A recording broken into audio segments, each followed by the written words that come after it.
Bismillahirrahmanirrahim. Elhamdülillah ve salatu ve selamu ala Resulillah amma ba'd. 46. hadis. An Abi Hureyre radıyallahu anhu enne Resulullah sallallahu aleyhi ve sellem kal: "Aqrabu ma yekunul abdu min rabbih ve huve sacidun fe'akthiru'd du'a." Ravahu Muslim. Abu Hureyre radıyallahu anhudan rivayet kılınat. Çındığında Allah'ın elçisi sallallahu aleyhi ve sellem aytты: Pendenin Rabbisine en жақын болған авалы ал сажда қылған авалында болусы. Мына ушундай экен саждада дуаны көбөйткүлө. Имам Муслим риваят кылган хадиске түшүндүрмө. Намаз ибадаттар ичиндеги эң улуу ибадат болуп саналат. Жана пенденин Аллахка эң жакын авалы бул намазда болот экен. Пенденин ар качан коркуусу, кичпейилдүүлүгү көбөйгөн сайын Аллахка жакын боло берет. Ошондуктан качан пенде намазда жүзүн жана мурдун жерге коюусу бул ошол пенденин кичпейилдүүлүгүнүн белгиси. Жана пенде кичпейил болгон кезде анын дуасы кабыл болот. Бул саждада болгон абалда ишке ашат.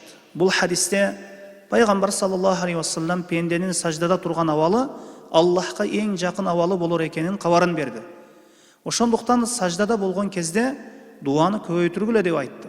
Башка хадистерде да пайгамбар саллаллаху алейхи ва саллям саждада көп дуа кылууга кызыктырган, саждада турган абалдагы дуа, саждада турган абалда кылынган дуа эң абзел дуа экен.